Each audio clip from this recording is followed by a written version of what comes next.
Bonjour à tous, c'est Antoine qui vous parle. Ah Gabriel, j'ai une histoire incroyable à vous raconter aujourd'hui. Bienvenue sur Wow Spoken French, chers auditeurs. Antoine semble très excité. Qu'est-ce qui s'est passé? Alors voilà, hier je suis allé au marché aux puces. Tu sais, ce grand marché près de la place centrale? Oui, je connais bien. Il y a toujours des choses intéressantes là-bas. Continue. J'ai vu une vieille guitare magnifique. Le vendeur a dit qu'elle coûtait 100 euros. 100 euros, c'était beaucoup pour moi. Oh là là, c'est cher. Mais tu adores la guitare. Qu'est-ce que tu as fait? J'ai respiré profondément et j'ai demandé « Excusez-moi monsieur, c'est possible d'avoir un petit prix ?» Ah, tu as demandé une réduction. C'était courageux. Et qu'est-ce qu'il a répondu? Il m'a regardé et il a dit « Peut-être. Vous offrez combien ?» J'étais nerveux. Chers auditeurs, est-ce que vous demandez souvent des réductions quand vous faites du shopping? Écrivez-nous dans les commentaires. Antoine, combien tu as offert? J'ai dit « Je peux payer 70 euros, monsieur. » Mon cœur battait très fort. 70, c'est 30 euros de moins. Il a accepté. Pas tout de suite. Il a touché la guitare et il a dit « 70, c'est trop peu. Elle est ancienne et très belle. » Bien sûr, il voulait plus d'argent. C'est normal pour un vendeur. Tu as abandonné? Non, j'ai dit « Je comprends, monsieur. Mais regardez, il y a une petite rayure ici et cette corde est cassée. » Oh, tu as montré les défauts. C'est une bonne stratégie pour négocier. Exactement. Le vendeur a souri un peu. Il a dit « D'accord.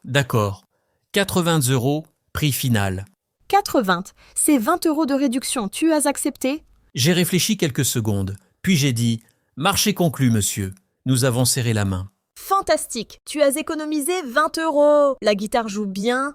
Oh oui, elle a un son merveilleux. Je suis très content. Mais attends, ce n'est pas fini. Il y a une suite. Raconte-moi vite. Quand je partais, le vendeur m'a appelé. Il a dit « Jeune homme, attendez. » Je me suis retourné. Qu'est-ce qu'il voulait? Il voulait reprendre la guitare? Non. Il m'a donné un petit livre de chansons françaises. Gratuit, il a dit « Voilà pour apprendre. » C'est adorable. Tu vois, parfois quand on négocie poliment, les gens sont généreux. C'est vrai.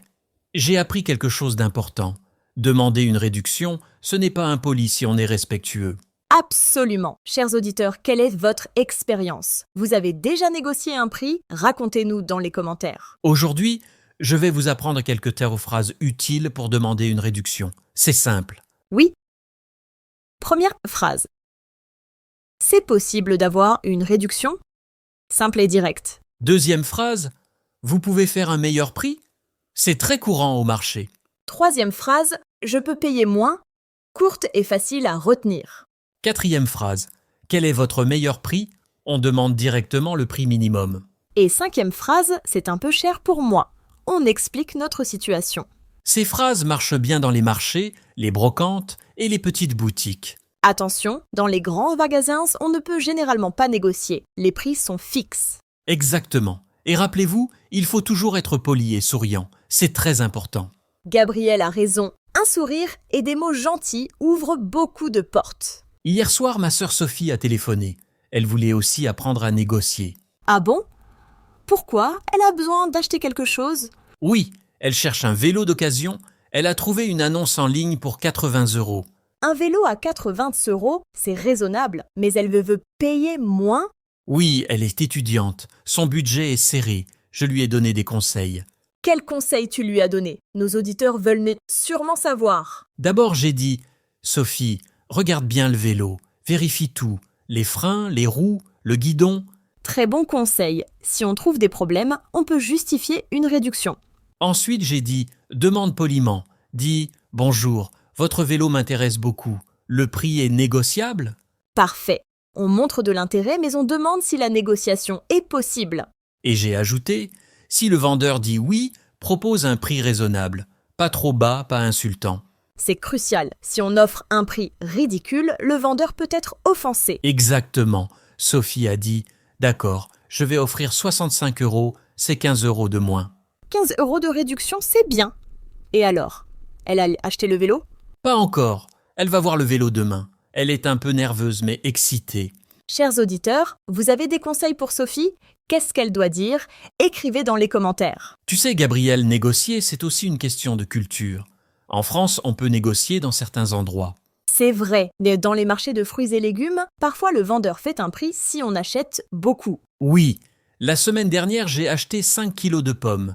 Le vendeur a dit, pour vous, 15 € au lieu de 18. Génial, tu as économisé 3 € et tu as beaucoup de pommes pour faire des tartes. Absolument. Ma mère fait les meilleures tartes aux pommes du monde. Oh, j'adore les tartes aux pommes. Ton histoire me donne faim, Antoine. Désolé. Revenons à notre sujet. Donc dans les marchés, on peut négocier. C'est accepté. Dans les brocantes aussi. Les brocantes sont parfaites pour négocier. Les vendeurs s'attendent à ça. Et dans les vides-greniers, tu te souviens du vide-grenier le mois dernier? Oh oui, j'ai acheté une belle lampe pour 10 €. Le prix original était 15 €. Comment t'as fait? Raconte aux auditeurs. J'ai simplement dit « Bonjour madame, cette lampe est jolie, vous acceptez 10 € ?» Et elle a dit oui. Tu vois, parfois, c'est très simple. Il suffit de demander gentiment. Mais attention, il y a des endroits où on ne négocie jamais. Par exemple, dans les supermarchés. Bien sûr, imagine. Bonjour, ce pain coûte 1,20 €. Vous pouvez faire 1 €? Non, non, non. Les gens vont penser que tu es fou. Les prix sont fixés par l'ordinateur. Dans les restaurants aussi, on ne négocie pas. Cette pizza coûte 12 €, je paye 8? Impossible. Chers auditeurs, dans votre pays, où est-ce qu'on peut négocier? C'est différent selon les cultures. Dites-nous. Maintenant, parlons du langage corporel. C'est important quand on négocie. Oh oui, ton visage, tes gestes, ton ton de voix, tout compte. Quand je négocie, je reste calme. Je ne montre pas que je veux vraiment l'objet. Bonne stratégie. Si le vendeur voit que tu veux vraiment l'objet, il ne va pas baisser le prix. Je reste poli, je souris et je parle doucement. Jamais agressif ou impoli. Exactement. La négociation n'est pas une bataille. C'est une conversation amicale. Si le vendeur refuse ma proposition, je dis « Je comprends, merci quand même » et je pars calmement. Parfois, quand tu pars, le vendeur te rappelle. Il change d'avis et accepte ton prix. C'est arrivé la semaine dernière. Je voulais acheter un chapeau. Le vendeur voulait 30 €, j'ai offert 20. Il a refusé? Oui, il a dit « Non, désolé, 30 € minimum ». J'ai dit « D'accord, bonne journée » et j'ai commencé à partir. Et alors, il t'a rappelé? Oui, après 10 secondes, il a crié « Monsieur, monsieur, attendez, 25 €, ça va ?» Excellent, tu as économisé 5 € et tu as un nouveau chapeau. Oui, et j'ai appris que parfois, il faut être patient. Ne pas accepter le premier prix. C'est une leçon importante, chers auditeurs. Vous avez des histoires similaires? Partagez-les. Je veux donner un dernier conseil important. Ayez toujours de l'argent liquide quand vous négociez. C'est vrai, beaucoup de vendeurs au marché préfèrent l'argent liquide, pas de carte bancaire. Et si tu as l'argent exact ou proche, c'est plus facile de négocier. Par exemple, si quelque chose coûte 80 € et tu as 75 € dans ta poche, tu peux dire « j'ai 75 € sur moi ». Ça va? Exactement. Le vendeur voit l'argent réel. C'est plus convaincant qu'une promesse. Et n'oubliez pas, chers auditeurs, négocier, c'est amusant. C'est comme un jeu. Un jeu où tout le monde peut gagner. Le vendeur vend son objet et toi, tu économises de l'argent. Et tu pratiques ton français, c'est une triple victoire. Sophie m'a envoyé un message ce matin. Elle a dit « Antoine, j'ai acheté le vélo. » Ah, raconte, elle a réussi à négocier? Oui, elle a rencontré le vendeur. Elle a examiné le vélo. Les freins étaient un peu usés.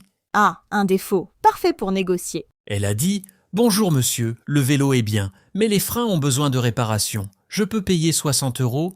60 €, c'est 20 € de moins. Le vendeur a accepté. Il a réfléchi. Puis il a dit « Les freins, oui, c'est vrai. D'accord pour 65 €. 65. Sophie a économisé 15 €. Elle doit être très contente. Elle est très heureuse. Elle m'a remercié pour les conseils. Maintenant, elle a un vélo et plus d'argent dans sa poche. C'est magnifique. Tu vois, chers auditeurs, avec un peu de courage et de politesse, on peut économiser de l'argent.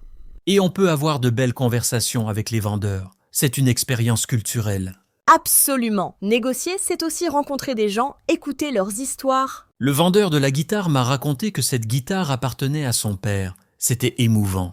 Ah, maintenant, je comprends pourquoi il t'a donné le livre de chansons. Il voulait que la guitare aille à quelqu'un qui l'apprécie.